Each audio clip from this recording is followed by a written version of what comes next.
autismo, autist, aspie, spurg. These are the words often used to describe someone with autism or ADHD. Otherwise known as Autism-Spectrum Disorder, or ASD, it's one of the most misunderstood and unrecognised disabilities today. For many Kiwis on the spectrum, finding suitable work, or any work at all, is an uphill battle. I threw myself wholeheartedly into work. I became almost a mirror image of the employees around me, doing anything I could to please people, working overtime and, as if it was nothing, and going out of my way to do things for employers. And often at times I felt, and now still feel, that sometimes it got taken advantage of, that I was expected to operate at this level constantly.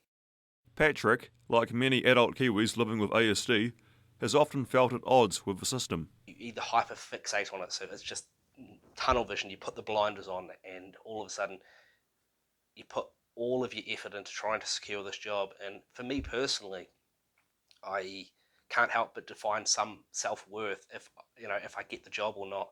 It's a challenging prospect. It's really, really hard, and I still don't think I've wrapped my head around being on the spectrum, or how to best exist within normal day-to-day life.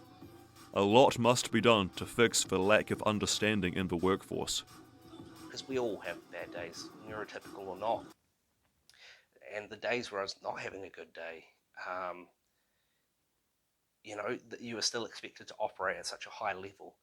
And what I would observe from employers was that at times they didn't really seem to have time to clarify things in a way that made sense to me. It was very much a blanket of, this is what the workforce is going to be told, and in some places, to hell with what you need, or if you don't understand it.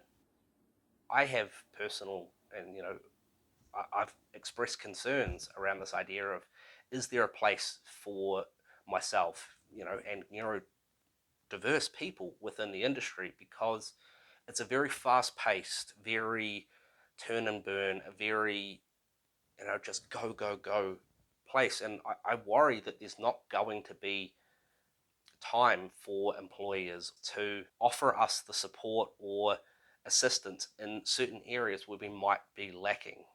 Often at times in employment, you're not judged upon your best traits, you're judged upon your worst ones.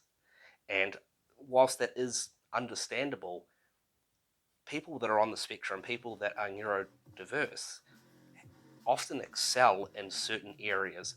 And on the scales, you could not have great social skills, but you could be a fantastic mathematician. And I worry that there is this chance that they will almost only accept certain types of neurodiverse people to fill quotas, or to check the boxes to say, look how diverse our workforce is.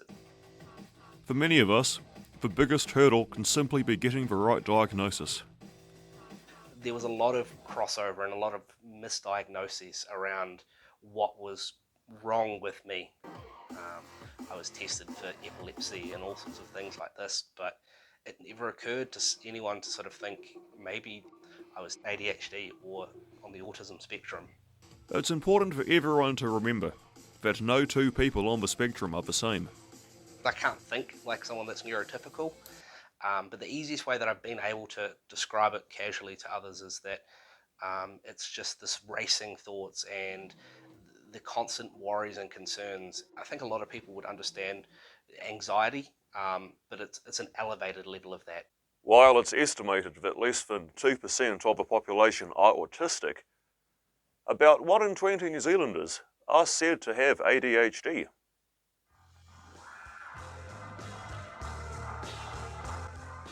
Music has always been my escape from normal day life. Like, it's definitely a passion of mine. I've always dreamed to hopefully make like a living from music. I try to create it in certain ways.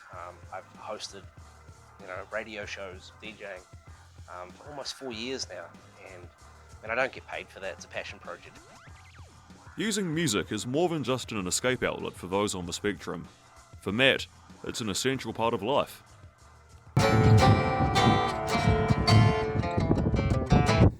I've found playing music professionally has been a reasonable way to make ends meet while dealing with autism, because I can dip into and out of it and stop when the burnout hits. If you're working solo, you can basically do what you want. It's also been a really good industry for me to dip in and out of, because if I do burn out on it, I can just stop.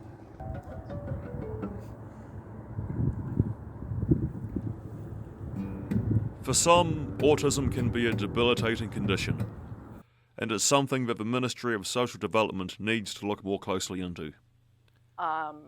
Just in terms of, if you are going through the job seeker support route, they have it very prescribed, and it's a very specific kind of person that training is made for, and it's not autistics.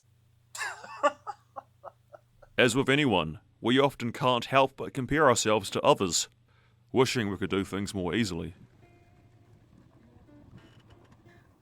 There's a lot of self-resentment, especially around work and studying and that kind of thing, where everybody else is able to do this. It's obviously very fucking simple for them, pardon my French. But you know, it's very simple for them, and they're able to get through, say, a degree in 4 years, or stay at the same job for an extended period of time, and there is, yeah, I guess a lot of self-resentment about just why can't I get my act together and just be normal for once.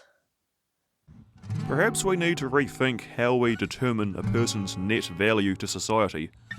I want you to consider a down-and-out street artist, spending all their day making a beautiful chalk mural seen by thousands. This piece of art is appreciated by everyone who sees it, and it makes them happier. They go home to their families in a better mood, while the artist goes under the bridge to sleep in a cardboard box.